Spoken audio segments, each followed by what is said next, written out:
तो ब्रह्म सूत्र के आज 28वां सूत्र है, पहले अध्याय के पहले अधिकरण के। प्राणस्तथानुगमात्, प्राण ही यहाँ ब्रह्म है, क्योंकि वैसा अनुगम कंप्रहेंशन होने के कारण से। तो सूत्र समझने से पहले थोड़ी सी बैकग्राउंड, वही कंटिन्यूटी चल रही है जो ब्राह्मण आरण्यक उपनिषदों में कुछ शब्दों के बारे में जो डाउट्स हो रहा है अलग अलग कॉन्टेक्स्ट में।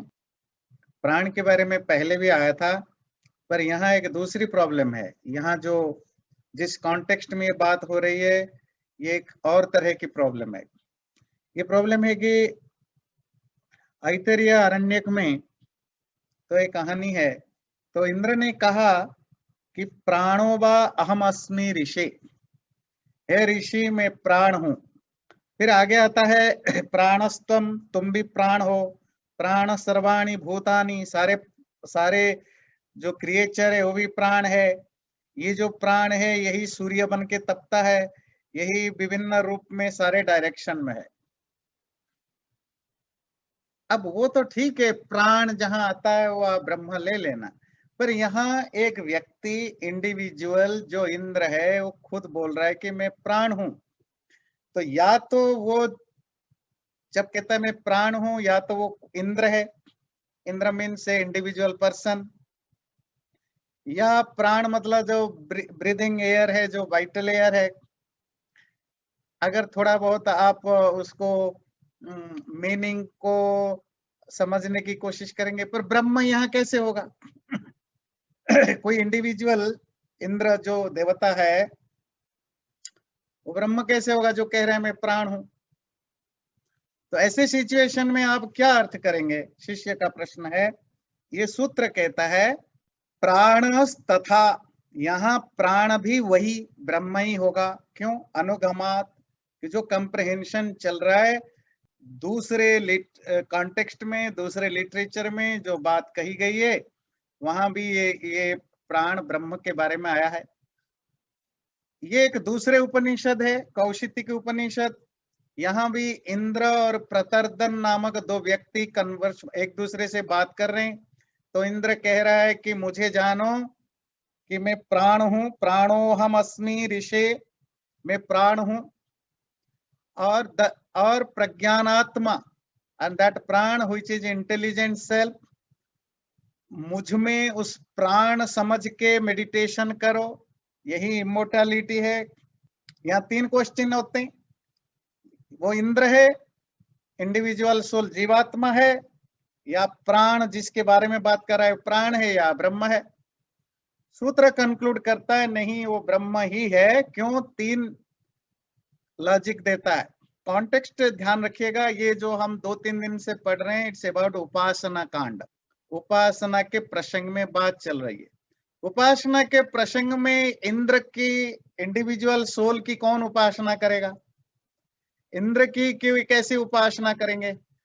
नंबर 2, इसी कॉन्टेक्स्ट में कहा जाता है वो प्राण जो है वो अक्षय है, अमृत है, स्वस्ति है। ये तो ये ब्रीदिंग एयर नहीं है, क्योंकि ये जो वाइटल एयर है ये इसका कोई इंडिविजुअल एग्जिस्टेंस होता नहीं है। प्राण का कोई इंडिविजुअल ओरिजिनल एग्जिस्टेंस होता नहीं है। ये तो आत्मा और शरीर के मिलने के बाद जो रिएक्शन पैदा होता है वो प्राण है, वो एक टेम्पररी फॉर्मेट होता है। नंबर 3, प्राण के ज्ञान से सारे पापों से मुक्ति मिलती है, तो वो इस प्राण की बात तो हो ही नहीं सकता। तो क्योंकि उपासना ब्रह्म के ही होती है, तो इसीलिए यहाँ भी प्राण के अर्थ में ब्रह्म ही लिया जाएगा, क्योंकि इस प्राण के लिए जो जो एडजेक्टिव्स दिए गए हैं, जिस कॉन्टेक्स्ट में बताए गए, वो भी सब उसी से रिलेटेड हैं। शिष्य का अगला शंका है इसी से रिलेटेड। चलिए, आप इंद्र को प्राण ना माने, यहाँ प्राण शब्द से आप इंद्र को ना लें, पर प्राण शब्द से जो इनफॉर्मली आप वो जो शक्ति है, जो पावर है, उस पावर को आप प्राण समझ लीजिए, ब्रह्म लाने की जरूरत क्या है। उस कॉन्टेक्स्ट में ये मंत्र कहता है, अगला सूत्र कहता है न वक्तुरात्मोपदेशादिति चेत अध्यात्म संबंध भूमा ही अस्मिन। न नेगेशन, ऐसा नहीं, क्या नहीं, वक्तु आत्मोपदेशात इति चेत, अगर आप ऐसा कहें कि यहाँ तो वक्ता या जो स्पीकर है वो आत्मोपदेश किया, वो खुद ही बोला। जब कोई स्पीकर खुद ही बोल रहा है कि मैं प्राण हूं, इधर या तो वो खुद को बता रहा है या खुद के कोई जिससे वो आइडेंटिफाई कर रहा है उसको बता रहा है। ऐसे ही है, जैसे सूत्र समझने से पहले बिल्कुल वैसे ही, जैसे कोई कहे कि मैं डॉक्टर हूं, आप कहोगे कोई आत्मा डॉक्टर कैसे हो सकता है, तो आप कहेंगे चलो इसका डायरेक्टली आत्मा का डॉक्टर होने से कोई लेन देन नहीं है, पर आत्मा शरीर के साथ जब एम्बॉडीड सोल होता है उसका एक प्रोफेशन है। दैट्स हाउ प्रोफेशन के कारण indirectly he can be known as a doctor, an engineer or professor, whatever way he can identify। तो यहाँ डॉक्टर का मतलब शरीर नहीं, आत्मा नहीं, पर शरीर और आत्मा का मिला हुआ रूप, ऐसा भी अर्थ कर सकते हैं। इसी तरह जब इंद्र कहता है मैं प्राण हूं, चले इंद्र, और वो खुद बोल रहा है वक्तु आत्मोपदेश, तो कहीं ना कहीं अगर आप उस आत्मा को यहाँ प्राण के अर्थ में आत्मा नहीं लेंगे, तो वो जो इंडिविजुअल है जो उसके साथ इनडायरेक्टली आइडेंटिफाई कर रहा है उसको लीजिए। तो सूत्र कहता है यहाँ वो अर्थ भी नहीं हो सकता, क्यों, अध्यात्म संबंध भूमा ही अस्मिन। इस कॉन्टेक्स्ट में जो रेफरेंस है वो अध्यात्म से रिलेटेड है। अध्यात्म means not spiritual, inner self से रिलेटेड है। मतलब वो प्राण जो आत्मा के अंदर है, जो अंतर्यामी रूप है। आत्मा सूक्ष्म है, सूक्ष्म समझते हैं ना, शटल है, टाइनी है, और आत्मा के अंदर जो रहता है वो अंतर्यामी। अंतः, अंतः का मतलब इनर, यामी मूवर, जो मूव करता है, जो इनसाइड मूव करता है वह इनसाइड रहता है, उसको कहते हैं अंतर्यामी। परमात्मा को क्यों अंतर्यामी कहते हैं, क्योंकि वो सबके अंदर है। जब हम कहते हैं सबके अंदर, वो सिर्फ ग्रॉस क्रिएचर के अंदर नहीं, स्थूल वस्तुओं के अंदर नहीं, सूक्ष्म वस्तुओं के अंदर भी है। आप कहेंगे एटम्स के अंदर है, जी हाँ है। शरीर के अंदर है, मन के अंदर है, हाँ, बुद्धि के अंदर है, और आत्मा के अंदर है, क्योंकि आत्मा का अंतर्यामी परमात्मा है। आत्मा परमात्मा के कंपैरिजन स्थूल है, स्थूल मतलब ग्रॉस है। इसीलिए परमात्मा अध्यात्म है। अध्यात्म मतलब द पर्सन जो आत्मा के अंदर रहता है, अंतर्यामी। क्योंकि यहाँ अध्यात्म संबंध है, और केवल इतना नहीं, ब्रह्म को प्राण के रूप में रेफर करना, एड्रेस करना, ये इस तरह के स्पिरिचुअल डिस्कशन में भूमा, अबेंडेंस, बहुत ज्यादा रेफरेंसेस मिलता है। किस चीज का रेफरेंसेस, कि ब्रह्म ही प्राण है। मतलब जहां जहां स्पिरिचुअल डिस्कोर्स मिलता है शास्त्रों में, या उपासना का कॉन्टेक्स्ट मिलता है, वहां प्राण ब्रह्म के रूप में यूज हुआ है। जैसे कुछ एग्जाम्पल देंगे आपको। अथर्ववेद में आता है प्राणाय नमो यस्य सर्वमिदं वशे यो भूतः सर्वस्य ईश्वरो यस्मिन् सर्वं प्रतिष्ठितम्। ये अथर्ववेद का मंत्र है। मंत्र क्या कहता है, प्राण को नमन है, नमन समझते हैं, नमस्कार है, जिसके अंडर सारा संसार कंट्रोल में है, जो समस्त संसार का ईश्वर है, जिसके अंदर सब रहते हैं। यहाँ किसको एड्रेस किया गया? प्राण को। पर क्या प्राण के अंदर संसार रहता है? नहीं। प्राण तो एक टेम्पररी फेज होता है, वो भी जीवात्मा और सूक्ष्म सर्वभूतों का मिलन से पैदा होता है। तो इसी तरह आप केनोपनिषद में अभी अभी आपने पढ़ा, प्राणस्य प्राणः, वो प्राणों का भी प्राण है। बृहदारण्यक उपनिषद में एषत आत्मा अंतर्यामी अमृत, वो जो प्राण है अंतर्यामी है, अमृत है। तो ऐसे हजारों एग्जाम्पल्स है जहां स्पिरिचुअल प्रैक्टिस में ब्रह्म को प्राण के रूप में कहा जाता है।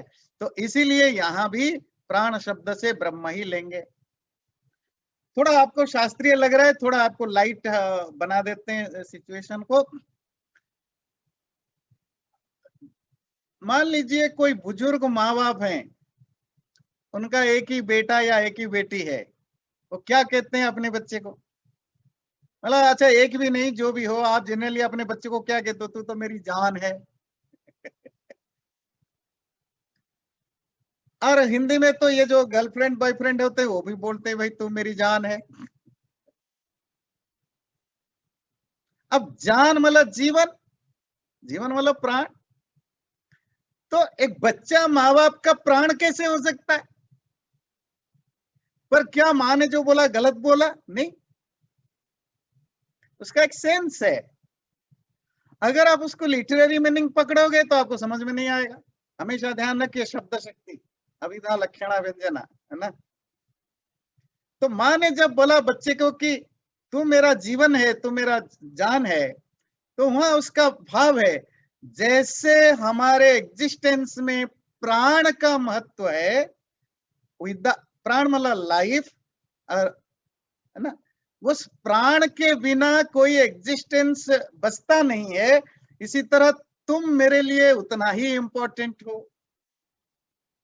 सो यहाँ जान का मतलब है इंपॉर्टेंस देना। और नॉर्मल बातचीत में हम कहते हैं, जो जो इंडियन कॉन्टेक्स्ट में, the constitution is the soul of parliamentary democracy. What does it mean? Constitution is the soul of the parliamentary democracy. बात समझ में आती है? तो सोल वहां थोड़ा ही होता है। तो हम डे टू डे लाइफ में भी इस तरह के शब्दों को यूज करते हैं और उसका भाव लिटरेरी नहीं होता, उसका सेंस होता है। तो प्राण का मतलब असेंस है, सेंट्रल पॉइंट जिसके बेस पर चीजें चलते हैं। और हमारे जो लाइफ में भी प्राण का वही रोल है ना, जो ब्रीदिंग, जो आप ब्रीद करते हैं, सांस रुक जाए तो जीवन नहीं है। तो इसीलिए सांस को ही प्राण कहते हैं जब अंदर चला जाता है। तो जैसे प्राण के बिना कोई एग्जिस्टेंस नहीं होता, तो प्राण इज वेरी इंपॉर्टेंट फैक्टर। इसी तरह जहां जहां किसी को आप इंपॉर्टेंस देते हैं तो आप कहते हैं कि ये मेरी जान है, मेरा जीवन है, मेरा प्राण है, संसार का प्राण है। तो इसी तरह यहां भी प्राण शब्द ब्रह्म के लिए बार बार यूज होता है शास्त्रों में। क्योंकि आप कहेंगे कि सीधा ब्रह्म क्यों नहीं कहा?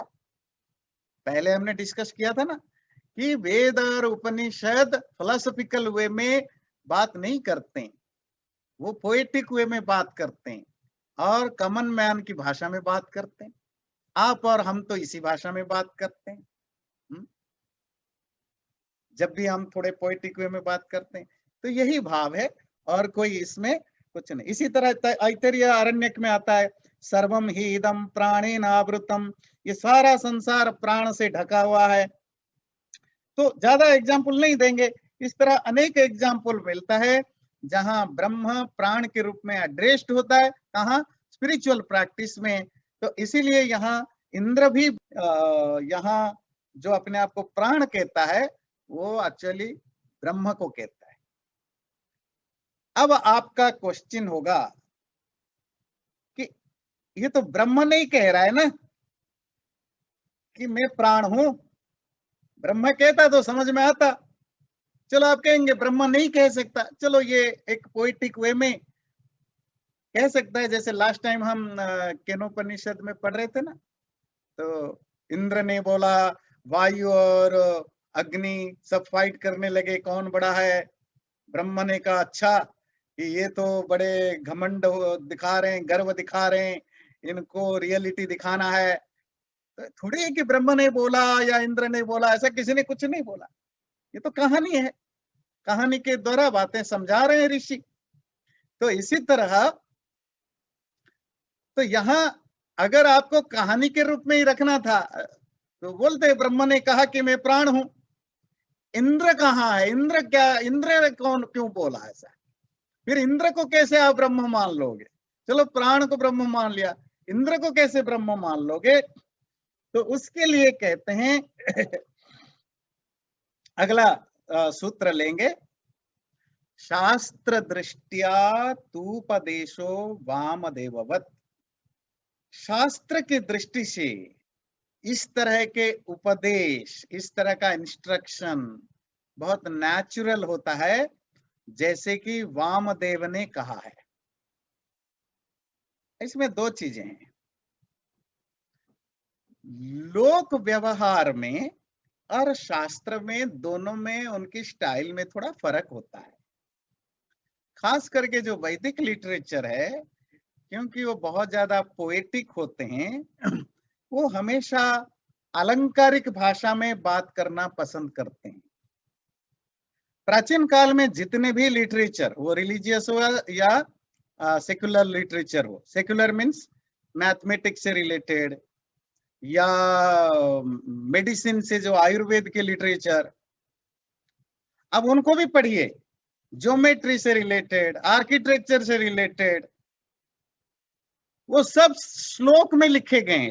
संस्कृत में 90% लिटरेचर पोएम है, बहुत मुश्किल से 10% लिटरेचर होगा जो प्रोज है। दुनिया की सभी लैंग्वेज में कोई भी लिटरेचर हो, 90% लिटरेचर प्रोज होता है, और 10% वो भी जो लिटरेरी लिटरेचर होते हैं या थोड़ी बहुत कुछ दूसरे से रिलेटेड होते हैं, वो सिर्फ गाया जाता है। पर संस्कृत में हर कुछ गाया जाता है, बहुत कम होते हैं जिसको गाया नहीं जाता है। वो धर्मशास्त्र हो, इकोनॉमिक्स से रिलेटेड हो, सब गा कर आप पढ़ेंगे। और जब आप गाते हैं तो सेंटेंस सीधा नहीं होता है ना। मतलब मैं घर जाता हूं खाने के लिए, अब ये तो प्रोज हो गया। जब आप गाओगे थोड़े ही ऐसे ही बोलोगे, सब्जेक्ट ऑब्जेक्ट ये सब थोड़े हो, तो फिर आगे पीछे चेंज चांज करोगे बोलोगे, है ना। तो ये एक एक लिटरेरी ट्रेडिशन रहा है चीजों को पोएटिक वे में रखने की। हमारे शास्त्रों में जिस तरह के उपदेश इंस्ट्रक्शंस मिलते हैं वो इसी टाइप के होते हैं। किस टाइप के? जैसा वामदेव है, तो वामदेव ने क्या किया था वो थोड़ा आपको बताएंगे। तो वामदेव एक जगह कहते हैं, तद्वै तत्पश्यन् ऋषिर वामदेव प्रतिपेदे अहम मनुरभवम सूर्यश्चेति। वामदेव जो रियलाइज्ड पर्सन है, एक ऋषि, तो उसने बोला, बृहदारण्यक उपनिषद में आता है कि मैं वामदेव, मैं ही ऋषि हूं, मैं ही मनु हूं, मनु के रूप में मैं ही पैदा हुआ था, मैं ही सूर्य हूं, मैं ही चंद्र हूं। वामदेव एक इंसान है, एक ऋषि है, और वो बोलता है मैं सूर्य हूं, मैं चंद्र हूं। इसका मतलब क्या है? मैं मनु हूं। लौकिक दृष्टि से डे टू डे लाइफ में आम लोगों के नजर से इस तरह के सेंटेंस का कोई मीनिंग नहीं होता है, these are meaningless and stupidious things. पर अगर आप जो वैदिक लिटरेचर के दृष्टि से देखेंगे तो ये बहुत कुछ कहना चाहते हैं। क्या कहना चाहते हैं वो समझना है। क्या है? जब व्यक्ति उपासना में होता है ना, उपासना जब वो प्रभु की भक्ति में होता है, मेडिटेटिव मोड में होता है, और अपने आप को उस प्रभु में विलीन कर देता है, तो वो अपना जो रियल मतलब जो मटेरियल आइडेंटिटी उसको भूल जाता है। फिर वो एक एक एक दूसरे दुनिया में पहुंच जाता है। इसको समझने के लिए दूसरे तरीके से समझिए। जब आप बहुत ज्यादा शराब पी लिए होते हैं या ड्रग ले लिए होते हैं, आप एक दूसरे तरह की बातचीत करते हैं। आप जब बहुत ज्यादा किसी के प्यार में पागल हो जाते हैं, जब टीन एज में आप थे, तो अगर सब नहीं है, पर जो लोग स्कूल कॉलेज में किसी के साथ आपका कोई क्रश रहा हो और उसके साथ आप बैठते उठते हैं, बहुत कोशिश करने के बाद वो मिला या मिली, तो आप उसके साथ टाइम स्पेंड करते हैं, डेटिंग करते हैं, जो भी करते हैं, वो जो आधा घंटा 1 घंटा 2 घंटा आप स्पेंड करते हैं, आप दुनिया भूल जाते हैं। आप ये भूल जाते हैं कि आप कौन है, कहाँ पर बैठे हो, क्या ध्यान रखना, क्या नहीं रखना। जैसे-जैसे आप इमोशनली बहुत ज़्यादा चार्ज होते जाते हैं, आप दुनिया से कटते जाते हैं। आप एक दूसरे तरह के माइंडसेट के साथ जीते हैं। और जैसे ही वो चीज़ें खत्म होता है, आप नॉर्मल हो जाते हैं। हमारे काव्य शास्त्रों में इसको दूसरे ढंग से बोला। वो काव्य और नाटक की ड्रामा की बात करते हैं। वो ड्रामा आपको समझ में नहीं आया तो मूवी समझ में आएगा। अब एक थिएटर में मूवी देखने जाते हैं और वो मूवी आपको अच्छा लगता है, आप एंजॉय कर रहे होते हैं, या आप अपने बच्चों को देखते हैं जब बच्चे कोई मूवी या कुछ वो वीडियो गेम एंजॉय कर रहे होते हैं,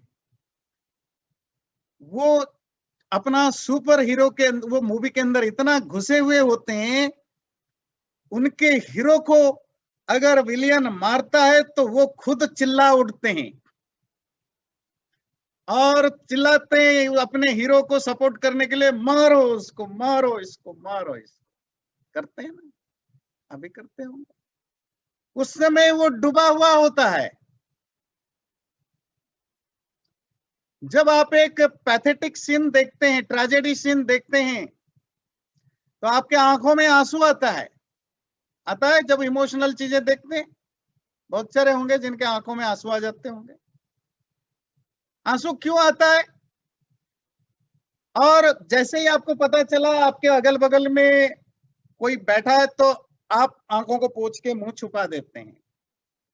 इसका मीनिंग पता है क्या है? जब आप उस चीज में डूबे हुए होते हैं, हमारे संस्कृत के काव्य शास्त्र इसको एक्सप्लेन करते हैं कि जब आप उसको कहते हैं रस सिद्धांत, द थ्योरी ऑफ रस। जब आप उस चीज में डूबे हुए होते हैं, पर्टिकुलर सीन जो आप एंजॉय कर रहे होते हैं, उस समय आप श्री सिंह है, सूर्यनंदा है, रूपा रंग के हैं, या आप भूल जाते हैं। ये मूवी चल रहा है वो आप भूल जाते हैं। आप ऑडिटोरियम में बैठे हो, आप भूल जाते हो। मतलब टाइम, प्लेस, सराउंडिंग सब आप भूल जाते हो। आप खुद में उस हीरो को फील करते हो, खुद में उस विलियन को फील करते हो। अगर रोमांटिक सीन चल रहा है और आप उसमें मजे ले रहे हो, तो आप खुद के अंदर उस लड़की को फील करते हो, खुद के अंदर उस लड़के के फील करते हो। आप खुद ही लड़का लड़की होते हो, एंजॉय करते हो। आप खुद ही हीरो और विलियन होते हो, एंजॉय करते हो। और जैसे ही आपका वो लिंक टूटा और उस समय आप भूल जाते हो कि आपके अगल बगल में कोई बैठा है या कुछ कर रहा है। और जैसे ही आप उस रस से टूट, आपका अंदर वो जो एंजॉय करने की जो कनेक्शन टूटा, जिसको हम कहते हैं रसास्वाद, जैसे ही रस का आस्वादक के बीच में एक ब्रेक हुआ, फिर से आप नॉर्मल हो जाते हो, फिर आप कॉन्शियस हो जाते हो। अगर आपके आंखों में आंसू आ गए, पोंछ लेते हो। अगर रोमांटिक सीन देख करके थोड़ा आपका मुंह ब्लश हो गया था, तो आप सावधान हो जाते हो। बात समझ में आती है? तो रस थ्योरी ऑफ रस में बताया जाता है जब आप कोई लिटरेचर पढ़ते हो या मूवीज या ड्रामा देखते हो और आप उसको अंदर एंजॉय करते डूबते जाते हो, डूबने को रस कहते हैं। आप अपनी आइडेंटिटी और जो सराउंडिंग है उससे आप ऊपर उठ जाते हो। आप अपने साथ उस हीरो को, विलेन को, हीरोइन को फील करने लगते। आपको लगता है आप ही वही हो, आप ही राम हो, आप ही सीता हो, उस पर्टिकुलर मोमेंट तक। नाट्य सिद्धांत में ये तो हुआ जो ऑडियंस के रूप में जो फील करते हैं। अब हम आते हैं एज एन एक्टर, जो स्टेज पर एक्ट करता है या मूवी पर एक्ट करता है। कौन सा मूवी आपको अच्छा लगता है पता है? जिसकी स्क्रिप्ट बिल्कुल जेन्युइन लगे, स्टोरी में एक सच्चाई लगे, इवन वो इमेजिनरी स्टोरी हो पर वो आपकी कॉमन सेंस को टच करता हो, और जो एक्टर उसको एक्ट करता है वो उसमें डूबा हुआ हो। आपको पता है एक एक एक्टर, जो अच्छे एक्टर होते हैं, एक एक रोल करने के लिए उनको महीनों रिसर्च करना पड़ता है। मान लीजिए आपको एक भिखारी का रोल करना है, जो अच्छे एक्टर होते हैं 15 दिन 20 दिन महीनों तक जाकर, भिखारी के भी अलग अलग भिखारी होते हैं, चाइनीज भिखारी अलग, इंडियन भिखारी अलग, अमेरिकन भिखारी अलग। चलो इंडियन फिल्म है, इंडियन भिखारी भी हो तो दिल्ली का भिखारी अलग होगा, ये आपका बनारस की भिखारी अलग होगा। तो रोल किसका है? मान लीजिए बनारस का सीन है और बनारस की भिखारी है, तो वो आर्टिस्ट जो रियल जो बड़े एक्टर होते हैं वो बनारस में जा करके वो एक पर्टिकुलर भिखारी को ऑब्जर्व करते हैं, और जब वो रोल कर रहा होता है उस समय वो एक्टर एक्टर नहीं होता, उसका नाम अमिताभ बच्चन, धर्मेंद्र या जो भी अक्षय कुमार नहीं होता है। वो उस समय वो पर्टिकुलर भिखारी या जो भी रोल उसका है, अगर खुखार विलियन है तो वही होता है। और जब तक वो फील ना करे, डायरेक्टर बार बार कहेगा कट कट कट कट करता रहे। और जब भी एक्टर कॉन्शियस होकर के रोल करेगा वो मूवी फ्लॉप होगा, वो नाटक फ्लॉप होगा, ऑडियंस उससे कनेक्ट नहीं कर पाएगा। कनेक्शन तभी होगा जब एक्टर खुद उस पर्टिकुलर मोमेंट के लिए, जो 5 मिनट के लिए स्टेज पर खड़ा है या कैमरा के सामने है, उस समय वो बिल्कुल 100% वही होगा, उसके अलावा कुछ नहीं। ये इतना सारा प्रवचन मैंने लंबा चौड़ा इसीलिए झाड़ा, आपको समझाने के लिए कि जब आत्मज्ञानी व कोई साधु, जो साधना करने वाला साधक व्यक्ति जब ब्रह्म को एंजॉय कर रहा होता है तो उसका स्टेज कैसा होता है? कैसे होता है? बिल्कुल वैसा जैसा अमिताभ बच्चन भिखारी बनते समय जैसा फील करता है, या कोई ऑडियंस में बैठा हुआ व्यक्ति किसी भिखारी के रोल को एंजॉय कर रहा हो तो वो खुद के अंदर उस भिखारित्व को लाता है। क्यों रोता है वो? एक ऑडियंस में बैठ के एक व्यूअर क्यों रोता है जब कोई भिखारी को दुखी में देखता है? क्योंकि उस समय वो भिखारी के साथ तादात्म्य कर लिया होता है। तादात्म्य समझते हैं? वो अपने आप को उस भिखारी के जगह रख चुका होता है। इसका क्लासिकल एग्जाम्पल हमने पहले दिया था वेदांत सूत्र में ही, लकड़ी और आग का एग्जाम्पल। लकड़ी जब आग में पड़ता है तो लकड़ी खुद आग बन जैसा लगता है, पानी डाल के बुझा दो, लकड़ी लकड़ी हो जाएगी वापस। पर जब लकड़ी में आग लग जाए तो आप लकड़ी को लकड़ी नहीं बोलते हो, क्या बोलते हो? आग है। और लकड़ी भी आग की तरह बिहेव करता है। इसी तरह रियलाइजेशन में, वो नाटक का रियलाइजेशन हो जब आप एंजॉय करते हो। नाटक में अंडरलाइनिंग फैक्टर है एंजॉइंग। अगर आप पॉपकॉर्न खा रहे हो, कोल्ड ड्रिंक पी रहे हो, मूवी देख रहे हो, तो वो ऐसे ऑडियंस को, व्यूअर को संस्कृत में कहा जाता है काष्ठ्य कुड्यवत, लकड़ी के कुर्सी और ऐसा व्यूअर जो पॉपकॉर्न खा के मूवी देखता है, दोनों में कोई फर्क नहीं है।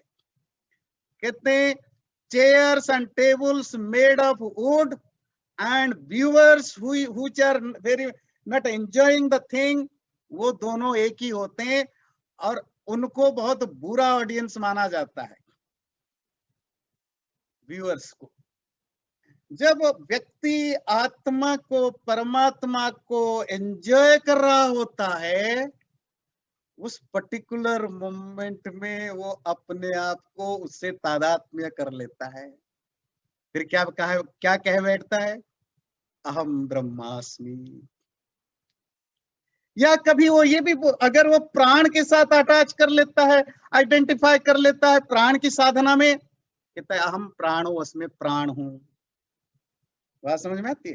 तो जिस चीज के में वो डूब जाता है, उस पर्टिकुलर मोमेंट के लिए वो अपने आप को उसी के साथ आइडेंटिफाई करने लग जाता है।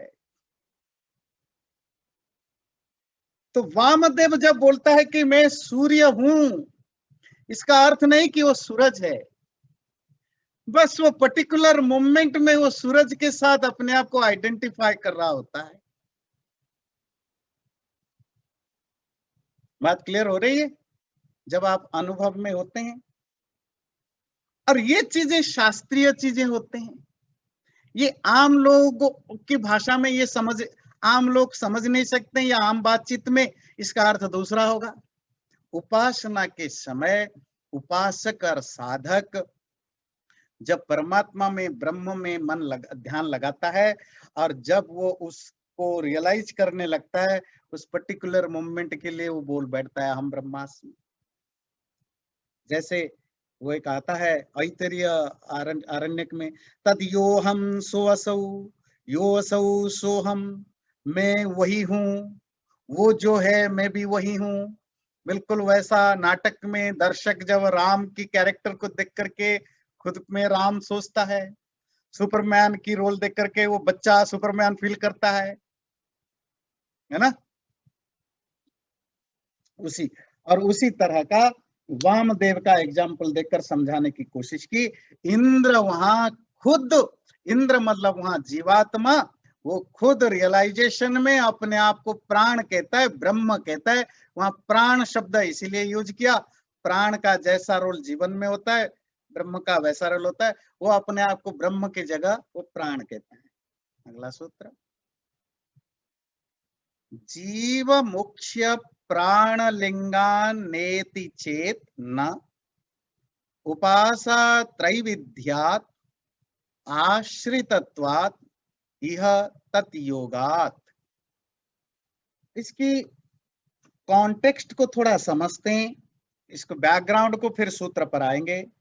शिष्य फिर प्रश्न उठाता है, उपासना की जो विधि बताई वो तो ठीक है, पर ब्राह्मण आरण्यक आदि ग्रंथों में जीव और जो प्राण के जो कैरेक्टरिस्टिक मार्क्स हैं, कैरेक्टरिस्टिक मार्क समझते हैं, जिससे आप किसी चीज को पहचान पाएंगे, वो बहुत क्लियरली बताया गया है। तो वहां आप ब्रह्म कैसे मान लेंगे? प्राण किसको कहते हैं? कि भाई जिसके होने से शरीर जिंदा होता है, व्यक्ति फंक्शन करता है, तो ये प्राण के कैरेक्टरिस्टिक मार्क्स हैं। इसको संस्कृत में कहते हैं लिंग, है ना, लक्षण इसको कहते हैं। मतलब जिसको देखकर आप पता लगा देते हो कि ये चीजें हैं। ये जो इंद्र शब्द यहाँ आया, यहाँ इंद्र के को हम एक इंसान के रूप में इसीलिए लेना पसंद करेंगे क्योंकि बताया जा रहा है इंद्र का घर यहाँ पर है, इंद्र यहाँ रहता है, वो बताता है मैं यहाँ रहता हूँ, मेरे ये है। विश्वामित्र से, विश्वामित्र एक दूसरा इंसान है, उससे वो बात करता है। तो ये सब चीजें तो जो कैरेक्टरिस्टिक्स हैं, ये तो किसी ह्यूमन बींग का या किसी बींग का बारे में बता रहे हैं। तो आप यहाँ भी कैसे ब्रह्म अर्थ लोगे? उसको समझाने के लिए कहते हैं जीव, जीव मतलब जीवात्मा, मुख्य प्राण जो वाइटल एनर्जी है, इन दोनों का लिंग, जो कैरेक्टरिस्टिक मार्क्स हैं या जो पहचानने के जो चिन्ह हैं, कहोगे, अगर आप कहो कि इनके पहचानने के चिन्ह होने से इनको आत्मा माना जाए या प्राण माना जाए, तो भी नहीं। क्यों? यहाँ भी ये लक्षण मार लिंग होने के बावजूद भी यहाँ भी हम ब्रह्म अर्थ लेंगे। क्यों? उपासा त्रैविध्यात् आश्रितत्वात् यह तद योगात्। 3 तरह के उपासना होने से, उपासना, देयर आर 3 फोल्ड उपासनास। 3 तरह के उपासना और आश्रित प्राण उसी से रिलेटेड दूसरे जगह ब्रह्म के रूप में पहले भी बताया गया है। और दूसरा, प्राण शब्द का रेफरेंस ब्रह्म के लिए हुआ है।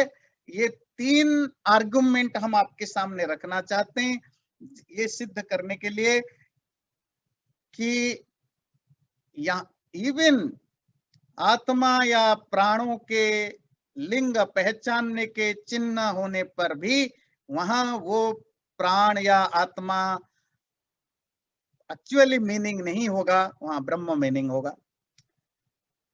उपासना 3 तरह के होने से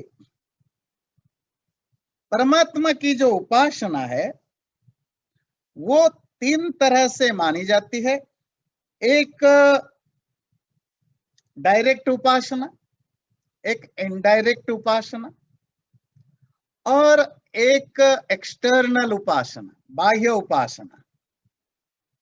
डायरेक्ट उपासना, जब आप ब्रह्म को ओम या उद्गित, ब्रह्म का नाम है ना ओम या उद्गित,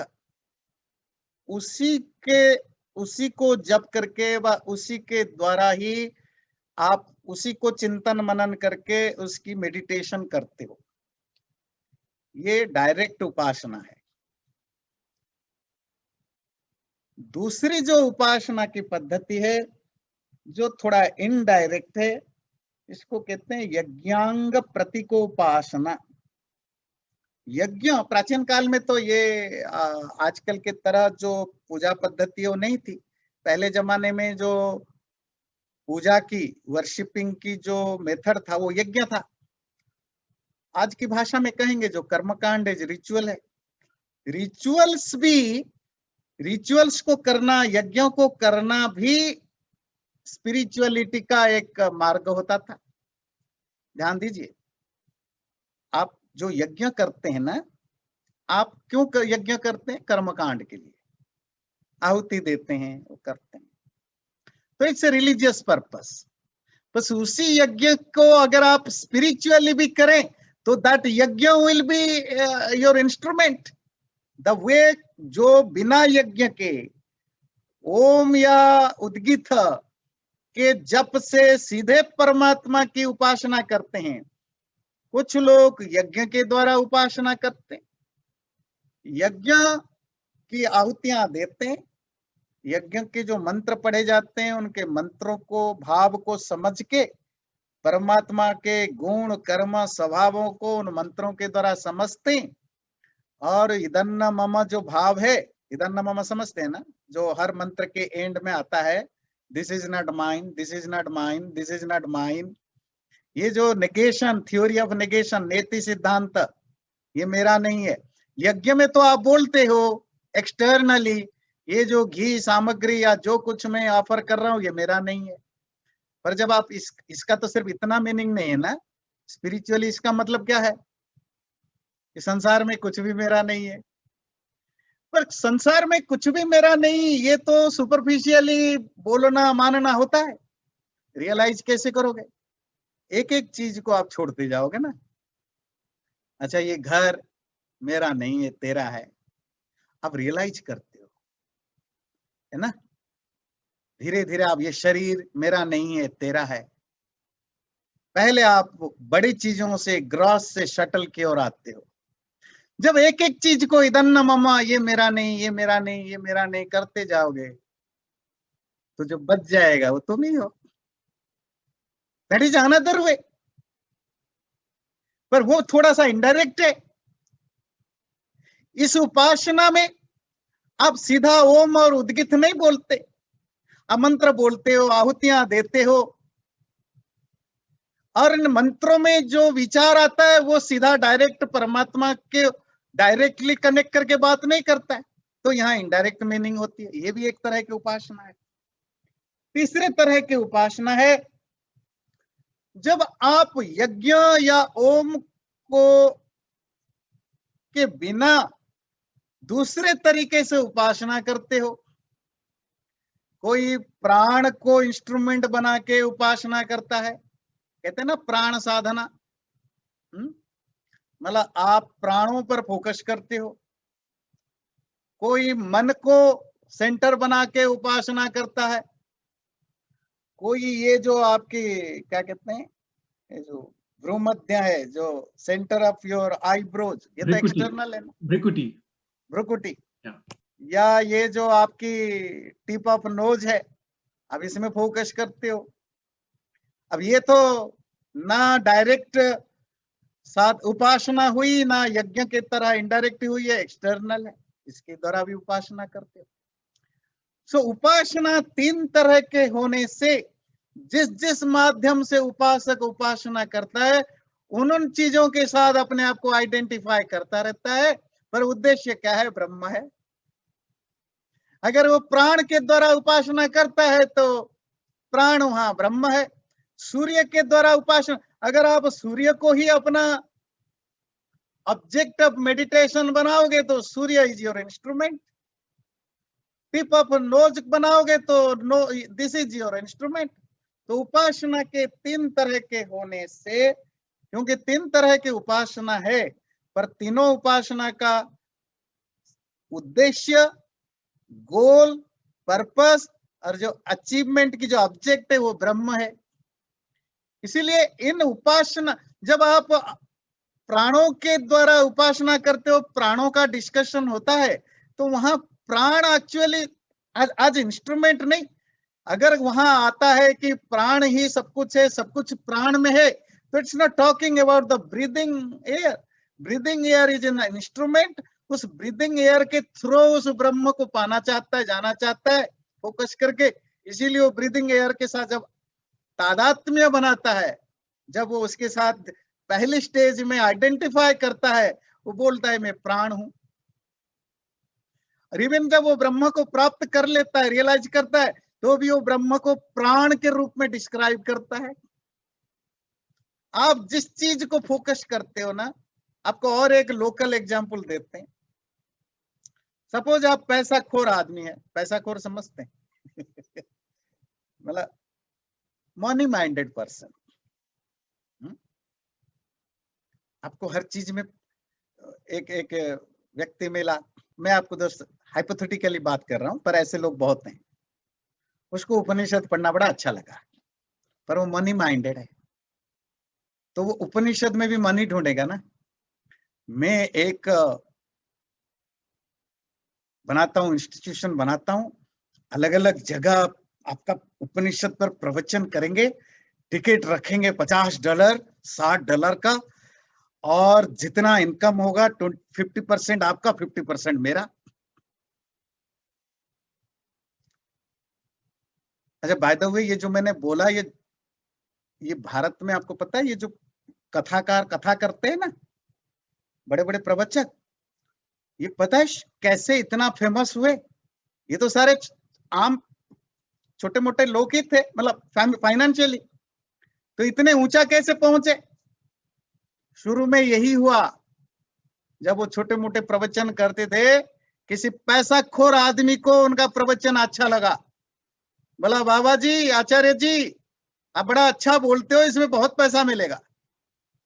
वो कहेगा जी मैं तो क्या, मैं तो बेचारा ठहरा भागवत पढ़ने पढ़ाने वाला, गीता पढ़ने पढ़ाने वाला, रामायण, मुझे क्या पता कैसे होगा। कोई बात नहीं, हम दोनों मिलते 50-50 होगा, 70-30 जो भी होगा, मैं अरेंज कराऊंगा, टेंट लगवाऊंगा, प्रचार करवाऊंगा, आपको मैं हाईलाइट कराऊंगा, विश्व का सबसे बड़ा, भारत के सबसे बड़े ज्ञानी, भागवत कथाकार, गीता कथाकार, पब्लिसिटी कराऊंगा। आप कथा करिए, मैनेजमेंट मेरा है, आपको हम 20% दे देंगे, 80% मेरा।